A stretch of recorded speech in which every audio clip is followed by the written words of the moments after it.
ನಮಸ್ಕಾರ ವೀಕ್ಷಕರೇ, ಅಘೋರ ತಂತ್ರ ಮಂತ್ರ ವಿದ್ಯಾ ಚಾನಲ್ಗೆ ಎಲ್ಲರಿಗೂ ಸ್ವಾಗತ ಸುಸ್ವಾಗತ. ಇವತ್ತಿನ ದಿನ ನಾನು ದಿವ್ಯ ದೃಷ್ಟಿಯ ಮಂತ್ರದ ಸಾಧನೆಯ ಬಗ್ಗೆ ಸಂಪೂರ್ಣವಾದ ಮಾಹಿತಿಯನ್ನು ತಿಳಿಸ್ತೇನೆ. ಈ ಮಂತ್ರ ಸಾಧನೆಯು ಶ್ರೀಮನ್ ಆಂಜನೇಯ ಸ್ವಾಮಿಗಳ ಮಂತ್ರ ಸಾಧನೆ ಆಗಿರುತ್ತೆ.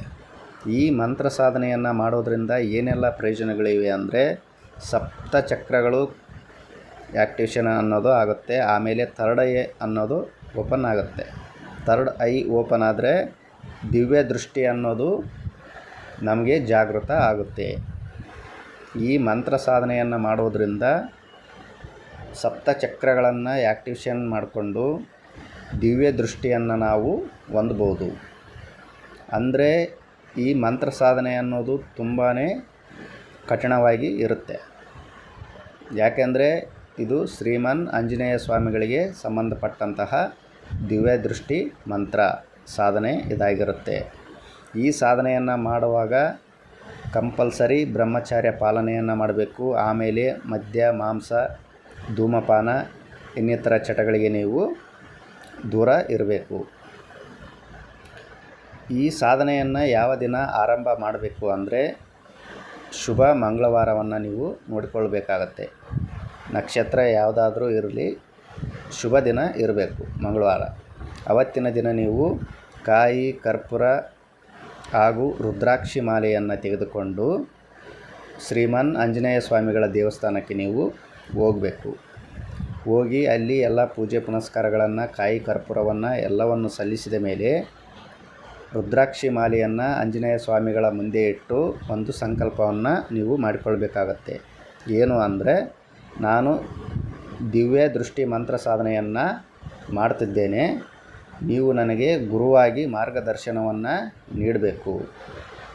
ಆಮೇಲೆ ನನ್ನ ಸಾಧನೆಗೆ ಯಾವುದೇ ಅಡ್ಡಿ ಆತಂಕಗಳು ಬರದಂತೆ ನೀವು ನೋಡಿಕೊಳ್ಬೇಕು ಅಂತ ಆಂಜನೇಯ ಸ್ವಾಮಿಯ ಮುಂದೆ ಬೇಡಿಕೊಂಡು ಸಂಕಲ್ಪವನ್ನು ಮಾಡಿಕೊಳ್ಬೇಕು. ಆಮೇಲೆ ಅಲ್ಲಿಯೇ ಕುಳಿತು 108 ಬಾರಿ ಮಂತ್ರವನ್ನು ಜಪ ಮಾಡಬೇಕಾಗತ್ತೆ. ಉತ್ತರ ಅಥವಾ ಪೂರ್ವ ಅಭಿಮುಖವಾಗಿ ನೀವು ಕುಳಿತುಕೊಂಡು ಈ ಮಂತ್ರವನ್ನು 108 ಬಾರಿ ಅಲ್ಲಿ ಜಪಿಸಬೇಕು. ದೇವಸ್ಥಾನದಲ್ಲಿ ಜಪಿಸಿದ ಮೇಲೆ ಮನೆಗೆ ಬಂದು ಸಾಯಂಕಾಲ ನೀವೇನು ಪೂಜೆಯನ್ನು ಮಾಡ್ತೀರಲ್ಲ, ಪೂಜೆ ಮಾಡುವ ಟೈಮಲ್ಲಿ ಮತ್ತೆ 108 ಬಾರಿ ಮಂತ್ರವನ್ನು ಜಪ ಮಾಡಬೇಕು. ಇದೇ ಥರ ನೀವು 41 ದಿನಗಳ ಪರ್ಯಂತರ ಮಂತ್ರವನ್ನು ನೀವು ಕಂಟಿನ್ಯೂಸ್ ಆಗಿ ಮಾಡಬೇಕಾಗತ್ತೆ. ಮಂತ್ರ ಜಪ ಅನ್ನೋದು ಬೆಳಗ್ಗೆ 108 ಹಾಗೂ ಸಾಯಂಕಾಲ 108. ಮೊದಲನೇ ದಿನ ನೀವು ದೇವಸ್ಥಾನದಲ್ಲಿ 108 ಬಾರಿ ಮಂತ್ರ ಜಪ ಏನು ಮಾಡಿರ್ತೀರಲ್ಲ, ಆ ಮಂತ್ರ ಜಪ ಮಾಡಿದ್ದು ಅವತ್ತಿಂದನೇ ನೀವು ಆರಂಭ ಅನ್ನೋದು ಮಾಡಬೇಕು ಮಂತ್ರ ಜಪವನ್ನು.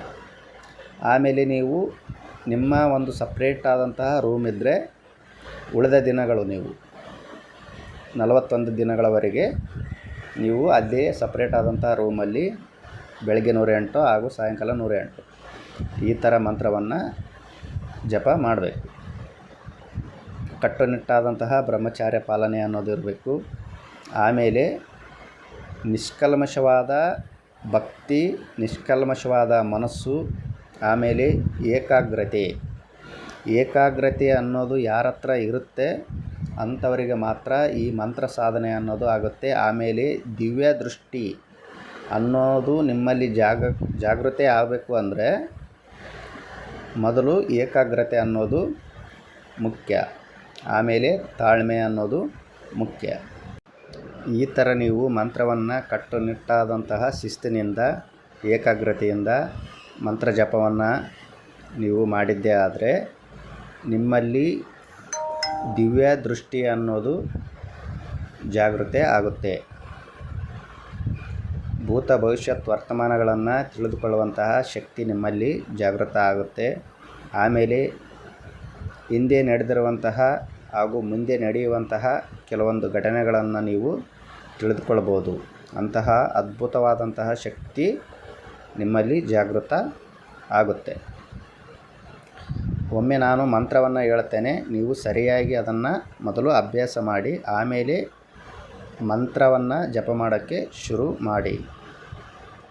ಓಂ ರೀಂ ದೂರದೃಷ್ಟಿ ಸಮಾಗತ ನಾಗತ ವರ್ತಮಾನ ಸಕಲ ಲೋಕ ವೃತ್ತಾಂತ ವಿಜ್ಞಾನಂ ಹನುಮಾನ್ ಮಮ ದೇಹಿ ದೇಹಿ ಸ್ವಾಹ. ಓಂ ಹ್ರೀಂ ದೂರದೃಷ್ಟಿ ಸಮಾಗತ ನಾಗತ ವರ್ತಮಾನ ಸಕಲ ಲೋಕ ವೃತ್ತಾಂತ ವಿಜ್ಞಾನಂ ಹನುಮಾನ್ ಮಮ ದೇಹಿ ದೇಹಿ ಸ್ವಾಹ ಅಂತ ನೀವು ಮಂತ್ರವನ್ನು ಏಕಾಗ್ರತೆಯಿಂದ ತಾಳ್ಮೆಯಿಂದ ನಿಧಾನಗತಿಯಿಂದ ನೀವು ಮಂತ್ರ ಜಪ ಅನ್ನೋದು ಮಾಡಬೇಕು. ಆ ಥರ ಮಾಡಿದರೆ ಮಾತ್ರ ಈ ಸಾಧನೆ ಅನ್ನೋದು ನಿಮಗೆ ಸಿದ್ಧಿಯಾಗುತ್ತೆ. ತುಂಬಾ ಅದ್ಭುತವಾದಂತಹ ಸಾಧನೆ ಇದಾಗಿರುತ್ತೆ. ಯಾರಿಗೆ ಕಲಿಯುವ ಇಚ್ಛಾಶಕ್ತಿ ತಾಳ್ಮೆ ಶಕ್ತಿ ಅನ್ನೋದು ಇದೆ ಅಂಥವರು ತಪ್ಪದೇ ಈ ಮಂತ್ರ ಸಾಧನೆಯನ್ನು ಮಾಡಿ ಇದರಲ್ಲಿ ಯಶಸ್ಸು ಅನ್ನೋದು ನೀವು ತಪ್ಪದೇ ಕಾಣ್ತೀರ. ಅಷ್ಟೊಂದು ಪವರ್ಫುಲ್ ಆಗಿರುವಂತಹ ಅದ್ಭುತವಾದಂತಹ ಮಂತ್ರ ಸಾಧನೆ ಇದಾಗಿರುತ್ತೆ.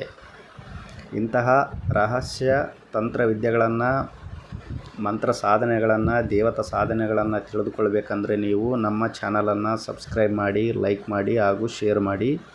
ಎಲ್ಲರಿಗೂ ಒಳ್ಳೆಯದಾಗಲಿ. ಧನ್ಯವಾದಗಳು. ಜೈ ಕಾಲಭೈರವಾಯ ನಮಃ.